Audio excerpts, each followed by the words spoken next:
बाबा साहब जीवित थे, कांग्रेस ने उन्हें अपमानित किया। पूरी सरकार उनको उखाड़ फेंकने में लगी थी। कांग्रेस संविधान की भक्षक बन गई। आज जो गली गली में जाके भाषण जाट रहे हैं, अरे कम से कम मेरे एससी, एसटी, ओबीसी भाइयों के घर तक अरे पानी तो पहुंचा देते। एससी, एसटी, ओबीसी के लिए बैंक का दरवाजा तक नहीं खुलता था। जब कांग्रेस को सत्ता का संकट दिखा, उन्होंने संविधान को कुचल दिया। कांग्रेस ने सिर्फ कुछ कट्टरपंथियों को ही खुश किया। मुसलमानों के लिए थोड़ी भी हमदर्दी है तो कांग्रेस पार्टी अपने पार्टी के अध्यक्ष मुसलमान को बनाए, क्यों नहीं बनाते? ये दलित की जमीन लूट रहे हैं। हमें ये कभी भूलना नहीं है कि कांग्रेस ने बाबा साहब आंबेडकर के साथ क्या किया। जब तक बाबा साहब जीवित थे, कांग्रेस ने उन्हें अपमानित किया। दो बार उन्हें चुनाव हरवाया। कांग्रेस की पूरी सरकार उनको उखाड़ फेंकने में लगी थी। उनको सिस्टम से बाहर रखने की साजिश की गई। जब बाबा साहब हमारे बीच नहीं रहे तो कांग्रेस ने उनकी याद तक मिटाने की कोशिश की। कांग्रेस ने बाबा साहब के विचारों को भी हमेशा के लिए खत्म कर देना चाहा। डॉक्टर अंबेडकर संविधान के संरक्षक थे। कांग्रेस संविधान की भक्षक बन गई है।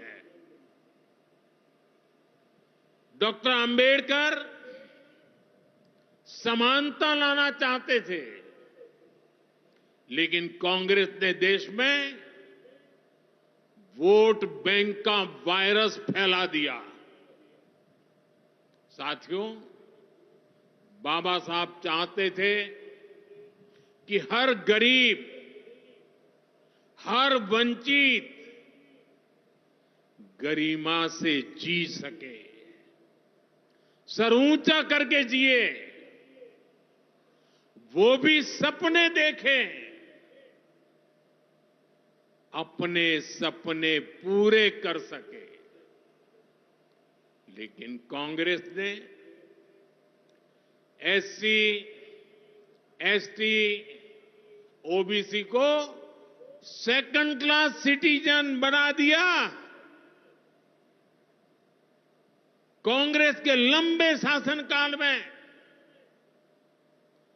कांग्रेस के नेताओं के घर में स्विमिंग पूल तक पानी पहुंच गया, लेकिन गांव में नल से जल नहीं पहुंचा। आजादी के 70 साल बाद भी गांवों में सिर्फ 16% घरों में नल से जल आता था। सोचिए, 100 घर में से 16 घर में। इससे सबसे ज्यादा प्रभावित कौन थे? इससे एससी, एसटी, ओबीसी सबसे ज्यादा प्रभावित थे। अरे उनकी इतनी ही चिंता थी, आज जो गली गली में जाके भाषण जाट रहे हैं, अरे कम से कम मेरे एससी, एसटी, ओबीसी भाइयों के घर तक अरे पानी तो पहुंचा देते। हमारी सरकार ने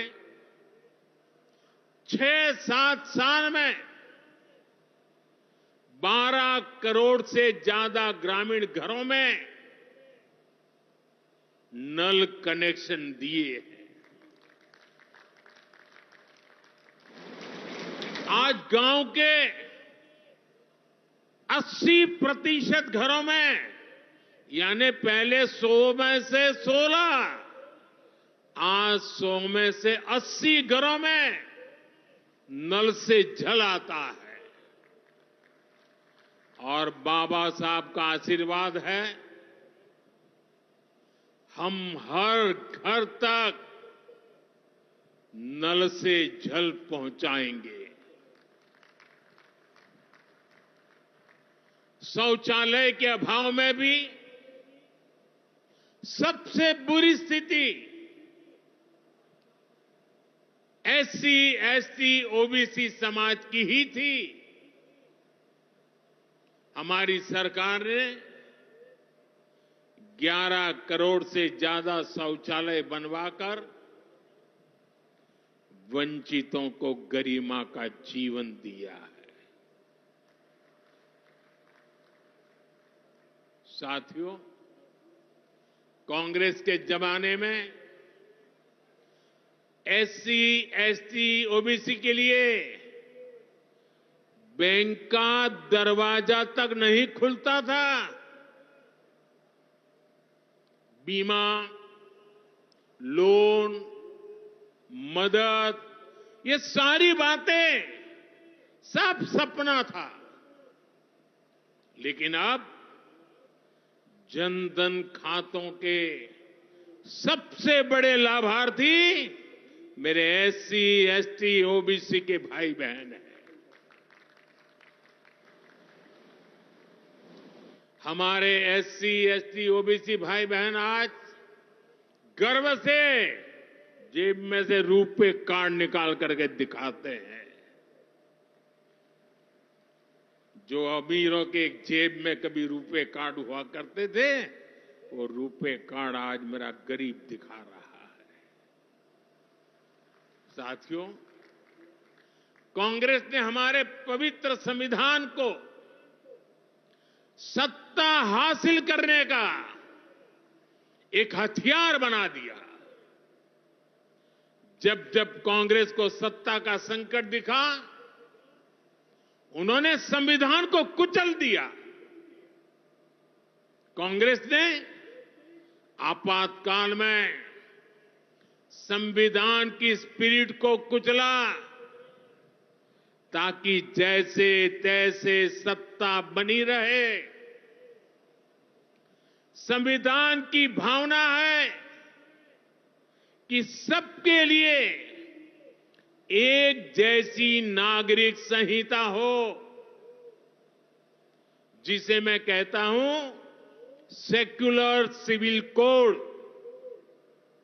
लेकिन कांग्रेस ने इसे कभी लागू नहीं किया। उत्तराखंड में भाजपा सरकार आने के बाद सेक्युलर सिविल कोड, समान नागरिकता संहिता, ये लागू हुई। डंकी की चोट पर लागू हुई। और देश का दुर्भाग्य देखिए, संविधान को जेब में लेकर के बैठे हुए लोग, संविधान पर बैठ गए हुए लोग, ये कांग्रेस के लोग उसका भी विरोध कर रहे हैं। साथियों, हमारे संविधान ने एससी, एसटी, ओबीसी के लिए आरक्षण का प्रावधान किया, लेकिन कांग्रेस ने उनको आरक्षण पहुंचा कि नहीं पहुंचा, उनके बच्चों को शिक्षा के लिए सुविधाएं प्रारंभ मिलना शुरू हुआ कि नहीं हुआ, एससी, एसटी, ओबीसी के कोई व्यक्ति अधिकार से वंचित तो नहीं रह गए, उसकी कभी परवाह नहीं की।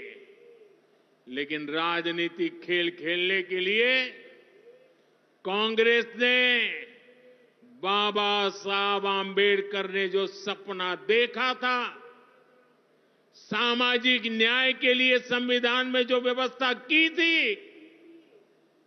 उसको भी पीठ में छुरा भोंककर उस संविधान के उस प्रावधान को तुष्टीकरण का माध्यम बना दिया। अभी आपने भी समाचारों में सुना होगा, कर्नाटका की कांग्रेस सरकार ने टेंडर में भी अब एससी, एसटी, ओबीसी के अधिकार छीन करके धर्म के आधार पर आरक्षण दे दिया, जबकि संविधान में बाबा साहब आंबेडकर ने साफ साफ शब्दों में चर्चा में कहा था कि संविधान में कतई धर्म के आधार पर आरक्षण की व्यवस्था नहीं की जाएगी। और हमारे संविधान ने धर्म के आधार पर आरक्षण के लिए प्रतिबंध लगाया हुआ है। साथियों, कांग्रेस की तुष्टीकरण की इस नीति का बहुत बड़ा नुकसान मुस्लिम समाज को भी हुआ है। कांग्रेस ने सिर्फ कुछ कट्टरपंथियों को ही खुश किया है, बाकी समाज बेहाल रहा, अशिक्षित रहा, गरीब रहा। कांग्रेस की इस कुनीति का सबसे बड़ा प्रमाण वक्फ कानून है। देश आजाद होने के बाद 2013 तक वक्फ का कानून चलता था, लेकिन चुनाव जीतने के लिए, तुष्टीकरण की राजनीति के लिए, वोट बैंक की राजनीति के लिए 2013 के आखिर में, आखिरी सत्र में कांग्रेस ने इतने सालों तक चल रहे वक्फ के कानून में आनन फानन संशोधन कर दिया ताकि चुनाव में वोट पा सके। वोट बैंक को खुश करने के लिए इस कानून को ऐसा बना दिया कि बाबा साहब आंबेडकर के संविधान की ऐसी की तैसी संविधान से ऊपर कर दिया। ये बाबा साहब का सबसे बड़ा अपमान का काम था। साथियों, ये कहते हैं कि उन्होंने मुसलमानों के हित में किया। मैं जरा ऐसे सभियों से पूछना चाहता हूं, वोट बैंक के भूखे इन राजनेताओं से कहना चाहता हूं, अगर सच्चे अर्थ से आपके दिल में मुसलमानों के लिए थोड़ी भी हमदर्दी है तो कांग्रेस पार्टी अपने पार्टी के अध्यक्ष मुसलमान को बनाए। क्यों नहीं बनाते भाई? संसद में टिकट देते हैं, 50% मुसलमानों को दो, जीत करके आएंगे तो अपनी बात बताएंगे। लेकिन ये नहीं करना है। कांग्रेस में तो कुछ नहीं देना है। देश के नागरिकों के अधिकारों को छीनना और देना, इनकी नीयत किसी का भी भला करने की कभी नहीं रही, मुसलमानों का भला करने की भी नहीं रही। यही कांग्रेस की अच्छी सच्चाई है। साथियों, वक्फ के नाम पर लाखों हेक्टेयर जमीन पूरे देश में है। इस जमीन, इस प्रॉपर्टी से गरीब का, बेसहारा महिलाओं, बच्चों का भला होना चाहिए था। और आज ईमानदारी से उसका उपयोग हुआ होता तो मेरे मुसलमान नौजवानों को साइकिल के पंक्चर बना करके जिंदगी नहीं गुजारनी पड़ती। लेकिन इससे मुट्ठी भर भू माफिया का कोई भला हुआ।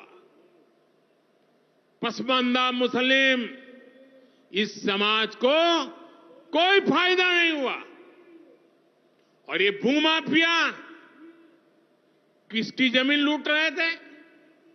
ये दलित की जमीन लूट रहे थे, पिछड़ों की जमीन लूट रहे थे, आदिवासी की जमीन लूट रहे थे, विधवा महिलाओं की संपत्ति लूट रहे थे। सैकड़ों विधवा मुस्लिम महिलाओं ने भारत सरकार को चिट्ठी लिखी, तब जाके कानून की चर्चा आई है। वक्फ कानून में बदलाव के बाद अब ये गरीबों से जो लूटा जा रहा है वो बंद होने वाला है।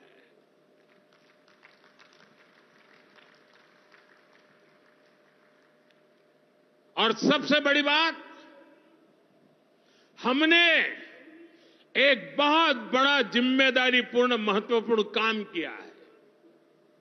हमने इस वक्फ कानून में एक और प्रावधान किया है। अब नए कानून के तहत, वक्फ के कानून के तहत किसी भी आदिवासी की जमीन को हिंदुस्तान के किसी भी कोने में आदिवासी की जमीन को, उसके घर को, उसकी संपत्ति को ये वक्फ बोर्ड हाथ भी नहीं लगा पाएगा। ये आदिवासी के हितों की रक्षा करने का, संविधान की मर्यादाओं का पालन करने का हमने बहुत बड़ा काम किया है। नए प्रावधानों से वक्फ की भी पवित्र भावना का सम्मान होगा। मुस्लिम समाज के गरीब और पसमानदा परिवारों, मुस्लिम महिलाओं, खास करके मुस्लिम विधवाओं को, मुस्लिम बच्चों को उनका हक भी मिलेगा और भविष्य में उनका हक सुरक्षित रहेगा। और यही तो बाबा साहब आंबेडकर ने संविधान के स्पिरिट में हमें काम दिया हुआ है। यही असल स्पिरिट है, यही असली सामाजिक न्याय है। साथियों, हमारी सरकार ने 2014 के बाद बाबा साहब आंबेडकर की प्रेरणा को आने वाली पीढ़ियों तक पहुंचाने के लिए अनेक महत्वपूर्ण कदम उठाए। बाबा साहब देश और दुनिया में जहां जहां रहे, वे सभी स्थान उपेक्षित थे। जो संविधान के नाम पर अपनी राजनीतिक रोटी सेकने के लिए निकले हैं, उन्होंने बाबा साहब से जुड़े हुए हर स्थान का अपमान किया, इसे इतिहास से मिटाने का प्रयास किया।